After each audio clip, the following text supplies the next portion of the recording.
Welcome, everyone. My name is Ruth Nasrullah. I am a longtime member of the Society of Professional Journalists, or SPJ, and I'm a member of the Houston Pro chapter, which is hosting this program today. I'm glad that you're all here.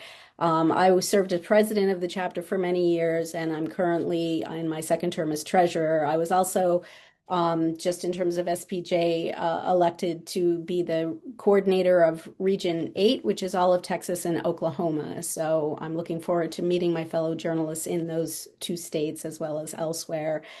I want to thank the organizations that are our partners in this. They've helped us organize it, helped us to promote it. That's Society of Professional Journalists, International Community, which of course is very, has members from all over the country. So this was a topic of great interest to them. And then also the Arab and Middle Eastern Journalists Association also helped with suggestions and organization and promotion. So we really appreciate both those organizations for partnering with us. I also want to thank the board of the Houston SPJ chapter. Just going to go ahead and introduce. It looks like it's probably going to be just our two speakers today. So let me just give you an introduction, and then we're going to delve right into the topic of this film. So, Sara, please pronounce your last name correctly for me so that I can Qudah. imitate. Qudah. Sara Okay. Qudah. All right. So I had it right. So You did. yeah. So Sara Qudah, she is the Middle East and North Africa Regional Director for the Committee to Protect Journalists, or CPJ. She's a journalist and media development expert who joined CPJ this year from Internews, where she was the MENA, or Middle East and North Africa Program Manager. She began her career as a journalist in Jordan, working for various media outlets across the region before shifting to media development. She has led regional initiatives in inclusive journalism, also one of our favorite topics, by the way, media freedom, and information integrity. She's managed large-scale portfolios, supported fact-checking networks, and developed programs on digital security, platform accountability, and independent media resilience. She's an advocate for press freedom and access to information, and works with local and international stakeholders to improve journalist safety and media rights. She holds a degree in media and mass communications and is committed to diversity and social justice in journalism. So thank you for being here today, Sara. Dion Nissenbaum is our other speaker today. He's an award-winning former Wall Street Journal foreign correspondent who is based in Beirut, Jerusalem, Kabul, Istanbul, Brussels, and Washington. He's a two-time Pulitzer Prize finalist for international reporting and author of A Street Divided: Stories from Jerusalem's Alley of God, a book about the economic dividing line between, a book about the street he lived on in Jerusalem that served as the social, political, cultural, and economic dividing line between Israelis and Palestinians. He was lead investigator and executive producer for another great film, Who Killed Shireen, a documentary released this May about the killing of Palestinian American journalist Shireen Abu Akleh. Welcome. Thank you for being here. And I actually, what I like this program to be is we kind of know the facts, or most of us know what has been going on. And I'd like you to provide context from your area of expertise as much as you can. So Sara, I'm going to actually start with you. If you could talk a little bit, because I think of CPJ, Committee to Protect Journalists, as being the organization that has, because you have the numbers, you have the facts, your organization is staying on top of what's happening, and providing that hard data. Because sometimes people can just watch, they can watch a film, they can watch something on social media and still say, no, I don't believe it. But when, you have the actual data, that's really important. So if you could just talk a little bit about what is going on from CPJ's perspective. Thank you. Throughout the documentation at CPJ, 2024 was the deadliest for journalists in the entire time CPJ has started to record and document attacks against journalists. In 2025, the number has unfortunately became even more disturbing. Israel has killed more than 200 journalists in the Middle East.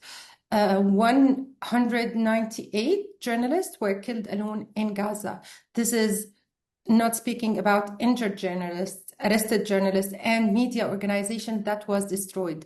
Until this moment, we don't have any documentation or knowledge of how many media organizations were completely destroyed. On top of that, Israel, on top of being responsible of killing 95% of journalists in 2000, or since the war started in October 2023, also Israel has completely banned journalists from going inside Gaza to document, which had let all the burden of documentation on the journalists, on the Palestinian journalists who are not only documenting this war, they are also living it. They are living severe conditions of starvation, blackouts, displacement, losing their friends, their families, their loved ones, and also facing danger on daily basis. So no matter how you want to look at the picture, it's dark from every side. It is straightforward impunity without justice and without accountability. Thank you. Yeah, and we definitely saw that in the film that we just watched, that it's just kind of a horrible version of the Wild West or something. It's lawless. And Dion, since you lived and worked in the Middle East, covering conflicts like this, talk a little bit from whatever perspective you'd like about the experience of being a journalist in this part of the world. How is it different, from working in the US? What particular things do you recollect? Sure. Yeah. Thanks for doing this. I was based in Jerusalem from 2005 to 2010 and repeatedly went in and out of Gaza. I was in Gaza when there were still Israeli settlements there. I was in Gaza when the last Israeli soldiers pulled out. I was one of the few reporters in Gaza when Hamas seized power. And so I've worked there under a variety of circumstances with local Palestinian journalists. And I think, one thing that strikes me about this is one of the things that you hear is that, Palestinian journalists can't report freely there because they're under Hamas control, and that was not my personal experience working with Palestinian journalists. There could certainly be, constraints like anything. If you're working with the Israeli military, you're embedded with the Israeli military, you can report on certain things and not others about military activities. It would be the same with Hamas. They would not want you to report on exactly where they were, but our ability to report freely across Gaza with somebody who is not a member of Hamas, the journalists I work with were not affiliated, aligned with Hamas in any way, was never in question. And to me, the tarring of Palestinian journalists as being, biased or aligned with Hamas really, really bothers me because I've worked with them closely. And there are incredible journalists that work also with the Western media. A good friend of mine, Anas El-Baba, is an incredible journalist and friend who does a lot of work now for National Public Radio, has really provided some of the most, fearless reporting for American audiences. And it's always disheartening for me to hear how repeatedly Palestinian journalists are disparaged when they really are the heroes of this conflict. Because as the film shows, because Western journalists have been prevented from getting in, Palestinian journalists are the only eyes and ears that we have for this. Thanks. And that kind of actually leads me to the first question I wanted to ask. Hena, thank you for being here. You made it. So I don't know, you froze for a little bit when you first got here. So I don't know if that happens again, maybe you'll need to turn off your video, but I don't know what circumstance you're in. But thank you for being here. And I would actually, if you're prepared to, I would love to just briefly introduce yourself and also talk, if you could talk a little bit, because you're both a journalist and an editor, and you're also a anti-genocide activist and advocate. So I was wondering if you could talk a little bit about, why, what is a journalist's role in the middle of a genocide? And also you could speak to, through your work with Justice for All, an anti-genocide organization, um, how certain are you and why that this is a genocide? Okay. Thank you so much, Ruth, for having me here. I hope you can hear me. Okay, thank you. Yes, just a little bit about myself. I'm Hena Zuberi. I'm the Director of Advocacy for Justice for All. We're a anti-genocide or human rights organization, been around since the genocide in Bosnia. And we focus on primarily prevention of genocide, and especially of minorities in different parts of the world: Burma, East Turkestan occupied by China, Central African Republic, and Kashmir. So these are all places that we actively work on. And as you all, sorry, I'm in the middle of the airport. Yes, several delays that have been taking place across the country. As far as the role of a journalist during a genocide is so absolutely amazing. And the Palestinian journalists that you all watched the movie about, the documentary about, absolutely the most bravest journalists in the world, documenting their own genocide. And as someone who researched genocide all over the world, I can absolutely say that this is the most documented genocide in the world. We are seeing genocide take place in Sudan right now, but it is not documented like the Palestinian genocide has been. And the role of other journalists who perhaps are not on the ground is to amplify their voices, amplify and give them the credibility, because their credibility keeps getting taken away just because they are Palestinian and are reporting from the ground. And that is what we've seen for the past 2 years. We run Palestine Media Watch, which is a media monitoring program of Justice for All. And we've started the program because we know that media can contribute and is complicit in genocide. And those are not easy words for me to say, but as a journalist as well. But absolutely, if we are not reporting what the truth as we see it, and we are letting our political beliefs or whatever business decisions come in the middle of being able to advocate for the people going through genocide, then this is something that this plays into the complicity. And we saw this in Bosnia. We saw this in Burma when the Rohingya the genocide was being committed against the Rohingya people. Media, especially Facebook was complicit in that genocide, because genocidal messaging on Facebook was up for 1,400 days before it was taken down. And a lot of Burmese society takes Meta and Facebook as their local media.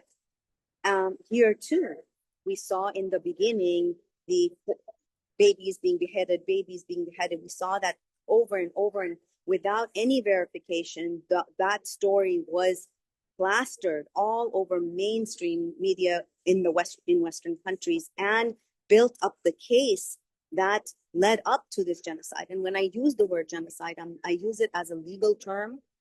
Justice for All did a report that was released last year on why we believe this is a genocide. But let us, putting us aside, the United Nations is calling this a genocide. Bet Shalom, which is an Israeli human rights organization based in Israel with access to prisons in Israel, is calling this a genocide. Physicians for Human Rights Israel is calling this a genocide. So this is something, and for reporters who are reporting here in the United States, to not use that terminology, to not use international law that we all abide by, right? The United States is signatories to so many of the international treaties that they must abide by, and as U.S. citizens, we must abide by those treaties. So this is something that I do. I believe we have bore witness and have been complicit, because unless we have stood up and called it what it is. Thank you so much for making those points. And I wanted to ask, Diane, you, as I mentioned, you were executive producer, right? Was your role on the film about Shireen Abu Akleh, who was also killed by the Israeli military. What parallels do you see? I mean, are there lessons that can be drawn from that situation and what's happening now in Gaza? Just what are your thoughts? Yes. So for us, we kind of see a direct line from Shireen's killing to what you've seen in Gaza in a lot of ways. Obviously, there were killings before that, but Shireen, it was actually the first American journalist to be killed by Israeli forces in the West Bank ever, and she's an American citizen. And as our film documents, the Biden administration essentially allowed Israel to get away with murder. It's in the last 2 weeks, one of our anonymous sources in the film, who was a U.S. official that carried out the only on-the-ground investigation of Shireen's killing, he himself concluded that the Israeli soldier intentionally targeted her and should have seen that she was wearing a press vest. For those that may not know, she was in a refugee camp in Jenin in May of 2022, covering an Israeli military raid, walking down the street 200 yards from an Israeli patrol, wearing the blue press jacket that is in the film very prominently. And the Israeli sniper opens fire and shoots her in the head and wounds her producer, Ali Samudi.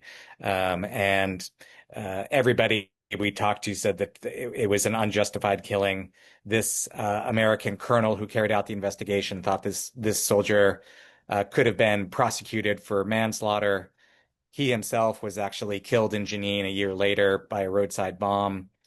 But for us, what we saw was America's failure to hold Israel to account for this gave them another sense of impunity, which CPJ has, documented over and over again. There's been no accountability for any of the killing of journalists by Israel over the decades. I'm sure Sara can speak more to that.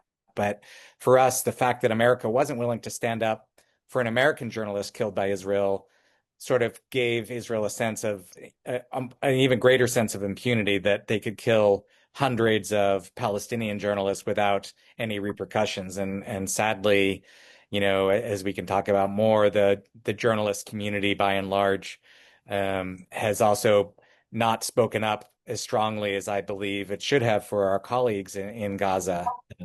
CPJ has been incredible in keeping this at the forefront, and the statements have just been so strong. But you just see so many other places, Western outlets that have been afraid to speak up on behalf of our Palestinian colleagues. Do you have a sense of why that is? I was just asked this at a panel earlier this week in Syracuse. I think, it's not any more complicated than the tight relationship between Israel and the United States. The relationship is so close, and the coverage of this war has been under intense scrutiny, that I believe that most media outlets are just afraid, not courageous enough to stand up for our colleagues, and it's really been a tragedy. Sara, would you concur with that?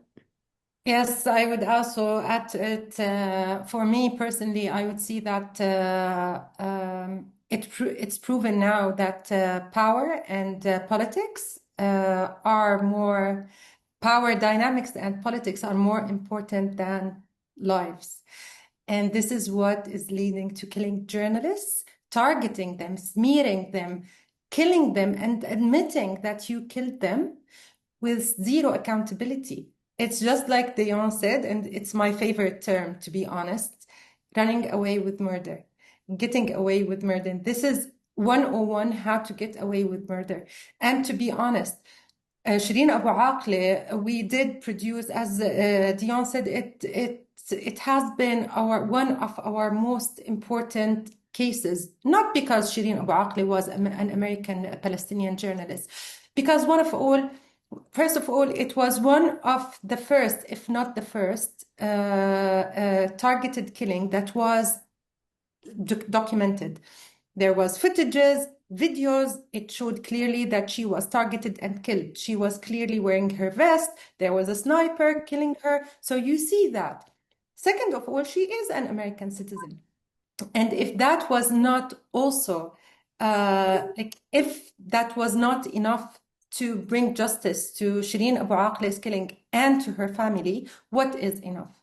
You have the evidence, she is your citizen. So what are you waiting to hold Israel accountable for targeting and killing Shireen? This is a proof that power dynamics is more important than justice and the human beings' lives. We have warned in CPJ that this getting away with killing Shireen Abu Aqle might become a pattern. And what happened in Gaza, the genocide in Gaza, has proven that this really became the pattern where Israel has been smearing journalists, threatening that they would kill them, and then after they target and kill them, in so many cases, they admitted that they killed them because they are terrorists without providing any kind of evidence that those journalists were terrorists. And yet we saw zero accountability. We saw zero investigations happening. No one is investigating in these killings. So this pattern, if it's happening today in Gaza, we should expect that it will extend to the entire world, and no journalist on this planet is any more safe.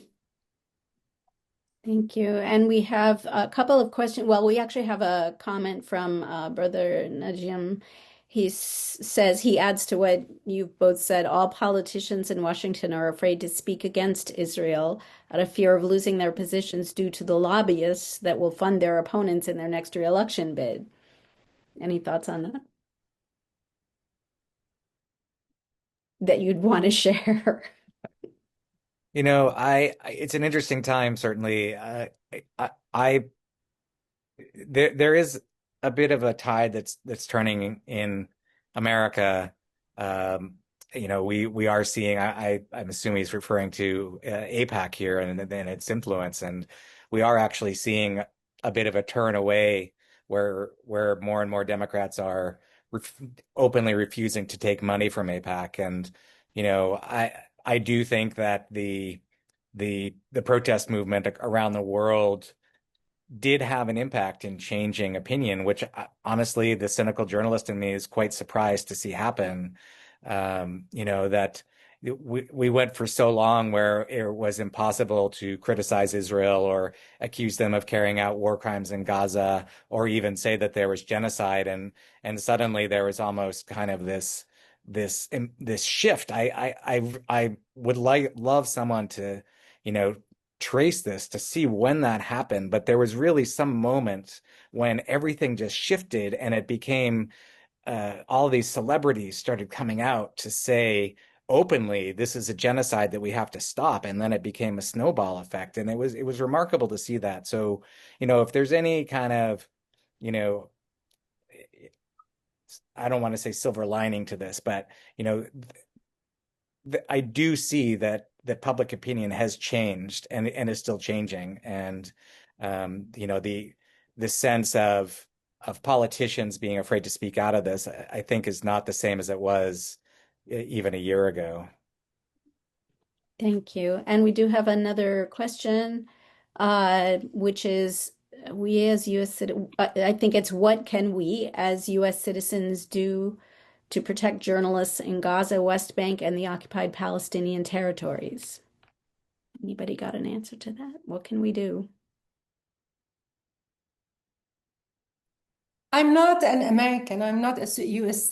Citizen, but I would say, a citizen in any country, what you can do is to hold your governments accountable, is to question them, never stop asking the questions or become afraid of asking the questions and demanding accountability, even if it wasn't achieved. Never stop doing that. Never stop reminding government after government that this happened and a citizen from this country was killed and no one investigated in these killings. And if there was an investigation, because we saw that there was an investigation in killing Shireen Abu Aqleb, but even if there was an investigation, we as citizens did not know what are the results. And the only thing that we received for as justice was an apology. So this would be my answer as a citizen from any country.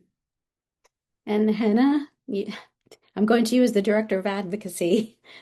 Yes, I would, when they were talking about the shift, I believe, is from the relentless advocacy of people who have been on the ground in the United States, grassroots organizing, phone banking for 2 years, the intense advocacy taking place in the halls of Congress, until our Congress people could not deny any longer that, for example, if you're looking at just a poll was released, super Democrats, 79% of super Democrats believe there should be sanctions against Israel. That is a gigantic number. The people, and we just saw this in Mamdani's election too, no longer is calling out genocide detrimental to your political career. And people, and there's a change in the way the young people are voting, and they want to hold our politicians accountable. Then we also saw that this wasn't just happening on just the progressive side of the Democratic Party. We saw the change in right-wing conservative people like Marjorie Taylor Greene and a lot of influencers on that side. So it's not just, this is a bipartisan agreement and plus another thing has happened. When Americans themselves cannot afford to send their children to college, when they cannot afford groceries, when their SNAP benefits are being taken away, and then they realize how much money their towns, their cities, their counties, their federal government is sending to bomb other people's families. That messaging has been hid for so long by our mainstream corporate media. And this rise of independent media, rise of social media, all of that has come in combined to make this change happen. Like, I think all of it merged together at the same time.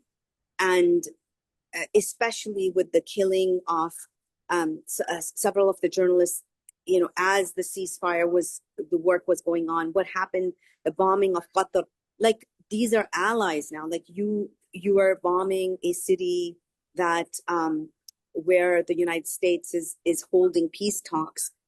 All of this combined, I believe, has caused a shift in U.S. policy, the change in the people on the ground. And I believe this will cause the change in policy, that politicians don't have to take AIPAC money and they can still win. November 4th proved that to all of us.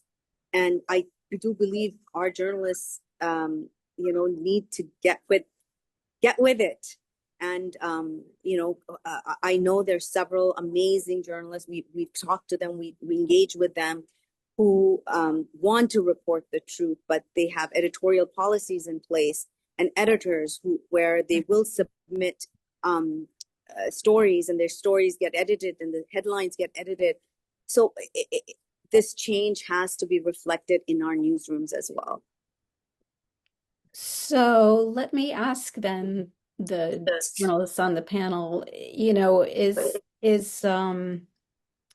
Is that a change that is going to likely be made anytime soon? You know, in the same way that there's corporate money in media outlets, there's corporate money in government, you know, and Jim actually asked a question, which I'm going to pose to you as well, that's sort of along the same lines. But yeah, what are your thoughts, Diane? Well, yeah, you have, I'd say, almost divergent tracks here on the issue. I worked for Legacy. I worked for the Wall Street Journal for a long time, and personally witnessed and fought those and lost most of those battles over coverage at the time. Um, one positive story I'll relate to you, going back to what Hena was talking about the beheaded babies. I was in southern Israel on October 8th and went down to southern Israel on October 9th and was one of the first reporters to go into the kibbutzes that had been attacked, and was one of the first reporters to go into Kfar Aza, where this beheaded baby's story had come from. There had been a group of foreign journalists that had been brought in on a guided tour, and somebody on that tour, somebody who is talking to one of those reporters, made this baseless allegation, and then it just ricocheted through the media throughout the day. And my editors were saying to me, "Have you seen this report about beheaded babies?" And I went, of course, to check it out. That's a horrific claim to make. And so we went into the kibbutz, and we saw the aftermath. We saw what happened, and we asked around, and there was nobody that could verify that there were beheaded babies. And so we at the Wall Street Journal did not report that there were beheaded babies. And we were one of and I'm proud to have held the line on that at the Wall Street Journal, to say that, we are one of the news organizations that did not peddle that fiction. Um, Unfortunately, there were many other battles that I lost in this fight, and there were many ways that there were active efforts to dehumanize Palestinian lives in the copy. And I left the paper in the middle of this conflict. And what you're seeing in the media, as I'm sure everybody here is well aware, is a consolidation sort of the pro-Israeli editors. As everybody I'm sure knows, Barry Weiss has been named the editor of CBS. She's not a journalist, not a broadcast journalist, is very openly pro-Israel. Her news organization, the Free Press, has been, one of the staunch defenders of Israel on this. And so um, I don't know that you are seeing or will see a shift in coverage in legacy media, but what this conflict has shown us is the power of alternative media, the power of Instagram, TikTok, the ability of so many of these incredible Palestinian journalists to get out there and have their voices heard and to be platformed alongside the Barry Weisses of the world. Not maybe have the same megaphone, but they still have the same ability. And I have been heartened by the fact that public opinion has been changed, not by the legacy media, but by these other journalists that have these platforms on Instagram and TikTok and Telegram.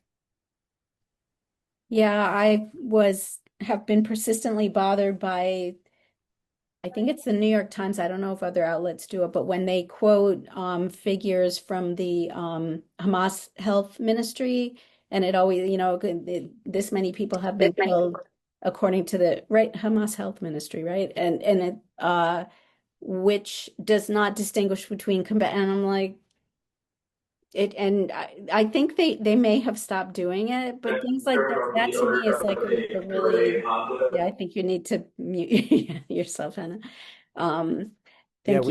we had days and days of debate over how we were going to Yeah. characterize the health ministry statistics. And that language about does not distinguish between combatants and civilians was something that kind of became boilerplate. But the other thing that could have been boilerplate was the majority of those are women and children. The vast majority of them are women and children, which is not something that has become boilerplate. And we literally would have fight in story after story at the Wall Street Journal over framing that. And it's just a frustrating And we debate don't because, sorry, go ahead. and we don't do this with any other conflict or any other coverage. We don't call when COVID was taking place and we had Dr. Fauci and the CDC, we never called it the Republican-run CDC or the Democrat-run CDC or, the Trump administration. That's not how any of that was ever reported. Or if we're covering Nigeria or Pakistan, we never do that. But for this particular um, area in the world, everything that comes out from that small little place is seen through that lens, and this is something that we really have to dig deep and um, to help journalists. So what we have put together, I'd like to share this, and I'm going to share this with Ruth, and hopefully once it's made public, we'd like to share this, is how to cover Israel and Palestine from an international human rights lens through international human rights law so that we are fair. Nobody is asking for partisanship. We are asking for fairness because the American people deserve to hear the truth and see for themselves what is happening on the ground without any sort of lens. And that is what that's what we were taught in journalism school, right? Like we're supposed to be impartial. We're not asking you to say that the sky is pink, just say the sky is blue when the sky is blue. So yeah, I just wanted to make Thank you, Hena. So I'm going to go back to the question that Jim posed, which we have kind of answered, but he asked, what do you think needs to be done to get mainstream media in the US and around the world to pay attention to genocides such as in Gaza and Sudan? So that's kind of the question of sort of beyond what we were talking about and just generally speaking, I guess to me, a corollary question is, does it take like eyewitness accounts on social media in order for people to even have an appetite, so to speak, for learning about all the genocides, all the violent conflicts in the world? So does anyone have some advice for Jim, he's a journalist and he's on our Houston SPJ board?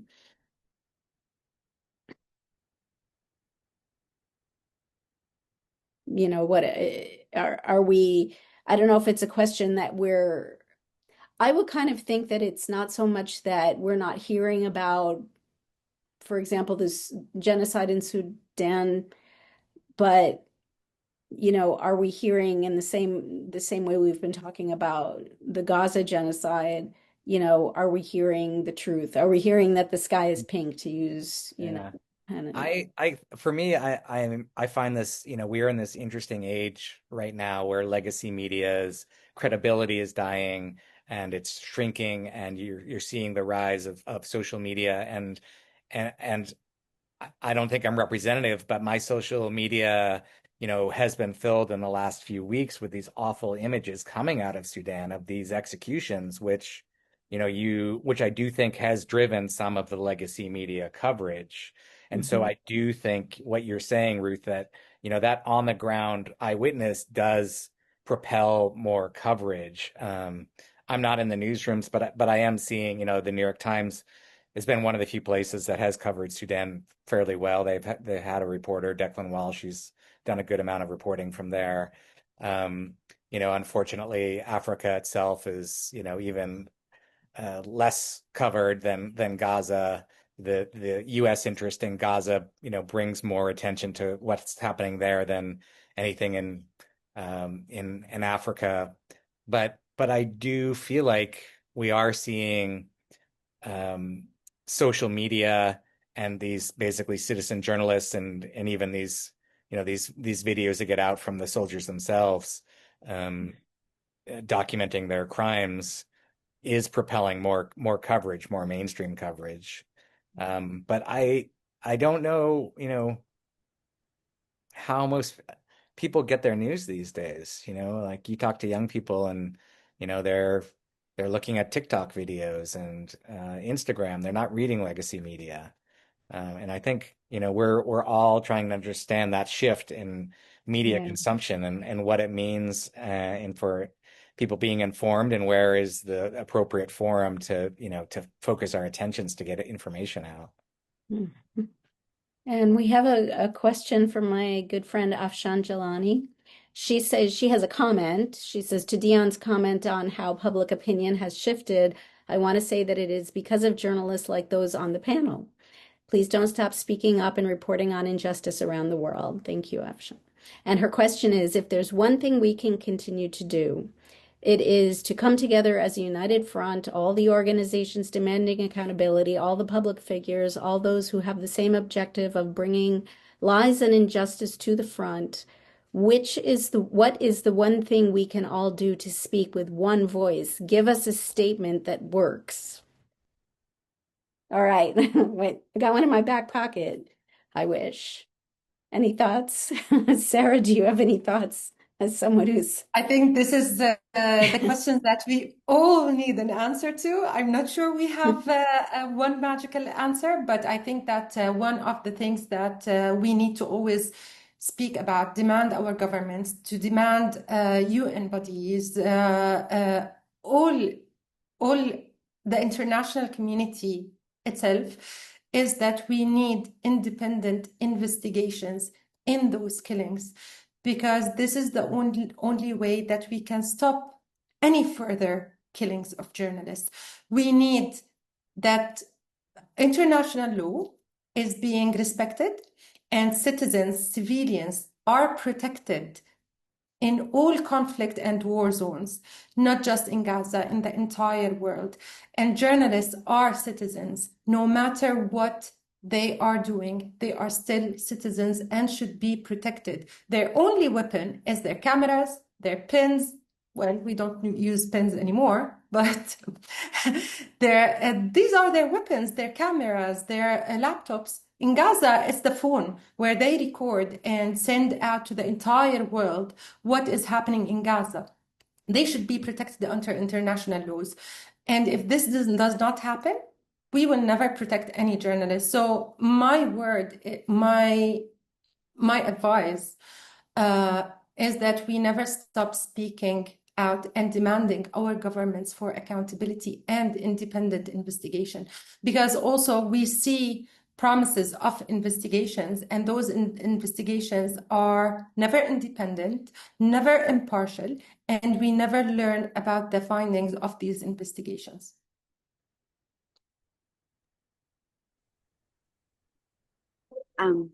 I would also like to add that one of the things folks can do is, when you're reading or are watching mainstream legacy media outlets, and you do find coverage that needs to be fact-checked, or you find coverage that is biased, or you find coverage that you don't see representation, or you find dehumanization of Palestinians, or deflection, that to reach out, because many of the editors and reporters that we engage with, they tell us, we don't hear from our readers about what you're talking about, right? Like our readers are not responding and engaging to us, whereas folks who don't believe that this is a genocide are engaging with them. So this is something that many people who are,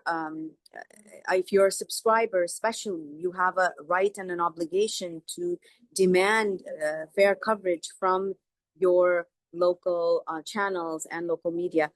And the biggest thing I would say, legal precision is not advocacy. If using terms like occupation or apartheid or collective punishment, these reflect international consensus. This is not bias. This is not me coming here as an advocate. This is international consensus on these terms. If we are okay with letting all international law go to the wayside, then it makes us very, very hard to cover other genocides, to take other cases to the ICC. And this is something that makes, I can tell you, this year at the United Nations, as an American organization, it was way tougher for us than it has ever been to talk about human rights amidst international crises because of America's position on Gaza's genocide. So again, I'm going to say that legal precision is not advocacy. Hena, I want to ask you, since you're a genocide expert here, I think this is a bit of a softball question, but one of the things Israel has said since the ceasefire has gone into effect is that, see, you can't accuse us of committing genocide because we stopped. What do you say to that? That sort of Yeah, you stop, but starvation is still taking the people who are. First of all, it didn't stop. The people are still being killed on average. We are noting from like 2 days ago, 24 people were killed. The weeks before, over 100 people were killed. So people are still being killed. It's the pace of the genocide has slowed down, but it still hasn't ended. And one of those of you who know Dr. Gregory Stenton and the 10 stages of genocide, one of the 10th stage of genocide is denial. And that's the denial stage, when the perpetrator denies that genocide has occurred. So yes, and that is very standard. We saw that in Rwanda, we saw that in Bosnia, and that even now in Bosnia, there are deniers who deny that. We saw that with the Armenian genocide. So it has, over and over, we see that perpetrators deny genocide. Thank you. And actually, the next question that we have is about the word genocide. Jim asks if that word has lost its meaning when President Trump can claim without any evidence that there are genocides going on in South Africa and Nigeria. That may have more to do with his understanding of the English language. Yes. So yes, it's a legal term. It's a legal term. And even it frustrates me too when people use the term, even for other, I've seen that in many activist communities where genocide is used for human rights violations or war crimes, or when the term is used for in places where there is oppression or persecution, but legally it is not a genocide yet, right? But in places, for example, there has to be physical the intention to cause physical harm. For example, in the Uyghur genocide, for years, many people accepted that it was a cultural genocide, but refused to believe that it was a physical genocide. But Uyghur women are being sterilized to this day. And when you sterilize someone's body, that is physical harm that you're doing to them. So there's it's a legal term. And yes, if we stop using it in that precise manner, it does dilute the message, and it does. And sometimes you really wonder, do we need a new term for this kind of oppression? But that we see the world order is changing. What happened after World War II with the establishment of the United Nations and the League of Nations, and then all these treaties that have taken place. And when world powers don't adhere to those treaties themselves, then we are inviting and asking for a resetting of the world order. And I don't know what that looks like. I really don't know what that looks like with AI technology and tech moguls. And I could go off on that for, but there's a lot that needs to be considered. Yeah, I fear for truth itself sometimes in this modern age, but and Najim makes another comment that's a very good comment. He says, we need to support independent media. There are many, such as Zateo, Majority Report, and Breaking Point. So I don't know if anybody has any comments about that. Well, Zateo is and Mehdi Hassan are the ones that financed our documentary Who Killed Shireen. And so definitely I strongly encourage everybody who's not already a subscriber to back Zateo. It is one of the few that's out there, especially on this issue, providing a platform for independent journalism like Who Killed Shireen, and definitely encourage everybody to subscribe. Yeah, we've talked a lot in among the Houston chapter members and the board about media literacy and finding that people who are, that you would think everybody knows what a reporter is and that, telling the truth is an integral part of being a reporter, and not being and avoiding bias and all those sorts of things. But that people are not understanding in this very different media universe that we're in right now. Um, it can be hard to know, well, why should I trust Zateo? Why should I trust, Breaking Point, whatever, I think it's getting harder for people to understand. And then when you have social media thrown in the midst, sometimes it is harder. Trust is harder, and sometimes identifying truth is harder. I don't know. Sara, does CPJ, study that at all? That may be outside of, what you do, but I'm just curious. Not really, but I can tell you from other experiences where I worked about independent media literacy, and also funding and supporting independent media, which is for me is the most important thing. And we have seen since January this year how independent media is struggling all over the world because of cutting the funds that is going to independent media, going to media literacy, good governance, which has really impacted them in a very sad way. Most of them are unable to survive anymore. And when those independent media who has been going under intensive trainings and boot camps to learn about reporting, independent reporting, investigations. When you see that they lose the fund and they lose the ability to survive, it means that you are losing years of hard work, years of programming, years of trying to build a healthy information ecosystem.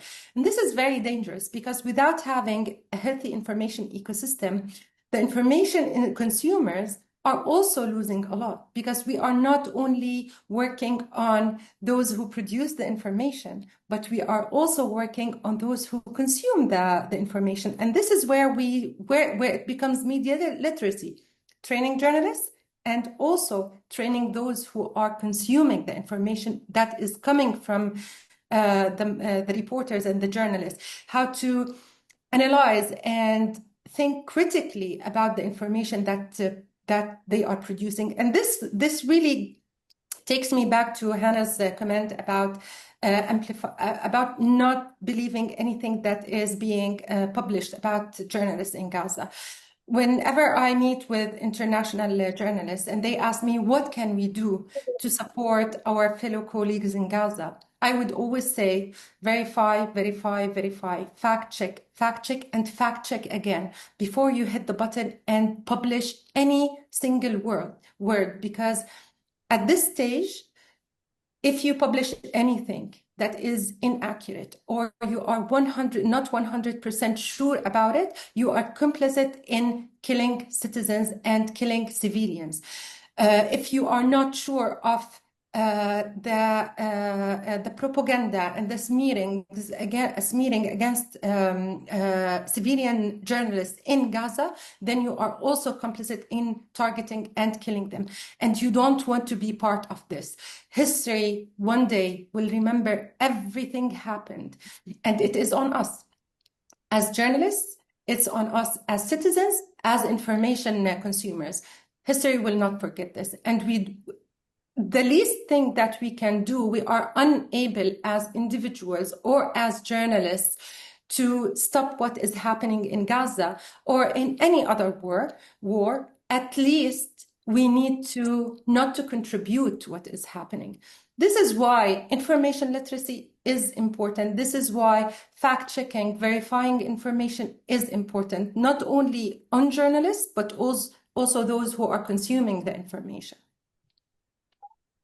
Thank you. Those are really critical points. And yeah, we talk a lot about that. So we may be in touch with you because in Houston SPJ, we really do want to develop a program to, I don't know, keep truth afloat. But We're I have getting to close to run. the end. Yeah, go Yeah, ahead. Ruth, I'm going to run. I Oh, would okay. like to just let everybody know I'm at Hena at justiceforall.org. We do offer trainings for media professionals who do want to report on this genocide or any genocide. Please get in touch. I will send you the toolkit for reporting on Gaza through an international human rights lens. Ruth, to share. And thank you so much for having me Thank on. you. And thank you to my co-panelists for their amazing work. Thank you so much, Hannah. Safe travels. Assalamu alaikum. Yeah, so we're just about at the end of the hour, and I just want to give both of you an opportunity, if you have any final thoughts, specifically kind of going back to the genocide in Gaza and the coverage of it and killing of journalists. So, Dion, Sara, any final thoughts? Um, I'll just say thank you for having this panel, and thank you to everybody for participating. I think this is also a crucial time for keeping a spotlight on Gaza because, the narrative is that the war is over, and as we all know, it's not over. And it's almost as important now to follow what's going on. There is pressure on Israel to allow outside Western journalists to get in to report alongside their Palestinian colleagues now and to amplify their reporting more. And maybe that's one place that people can focus some of their efforts is putting pressure in on the US, putting pressure on Israel to allow Western reporters to go in. The Israel Supreme Court is actually considering this at the moment. I think they have 2 weeks to make a decision. And so this is maybe that is one place people could focus some efforts is personally, I don't think we need to have Western reporters and they're reporting on what's going on, but unfortunately, it does also it gives another layer of credibility to the stories we're hearing, and it amplifies what Palestinian journalists have been reporting for 2+ years. So maybe that's one place people can focus. And thank you, Ruth, for having us and for hosting this. Thank you. Sara? Yeah, I want to join my voice to Dion's and say that today what we really need is access to all journalists to go inside Gaza and to see and to document what has happened. Not only international journalists, but also Israeli journalists, Palestinian journalists who are in the West Bank, or those Palestinian journalists who are in Israel. Everyone has the right to go inside Gaza and document. One last thing that I want to share, which is a message to all of our fellow journalists in Gaza. A few days ago, I was in contact with a female journalist in Gaza who is a very prominent journalist and has been very active in documenting the journalists. And she told me our biggest achievement today after the ceasefire is that we are still alive. And I would like to tell her and to tell all of the Palestinian journalists in Gaza, this was not your only achievement. You taught us a very hard lesson in resilience, in being ethical until the end, in documenting what is happening to you in Gaza, being professional and insisting on doing your job in the most professional way, although you are doing that under grave circumstances, yet you insisted to wake up every morning and do your jobs, even if that means it will be the last thing that you do. And I really want to say that I know everyone failed Gaza. Some of us tried their best, but they are the heroes, not anyone else. I want to thank them from my heart because they showed us the truth. They opened a window for us to the reality and the truth. And this is the most important thing of a journalist's job. And they did their job in a perfect way. This is the least that I can say. It was 100% perfect. I want to thank you for having us and for this panel and for everyone who joined us. Yes. Yes, thank you, both of you. Thanks to Hena. This was really insightful and I really enjoyed it, and I hope everyone else did. Also, thank you for your comments and questions and your input. And follow Houston SPJ on Facebook and Instagram, and find out when our next programs are coming up. So thank you everyone for being here today. Thank you. Bye-bye.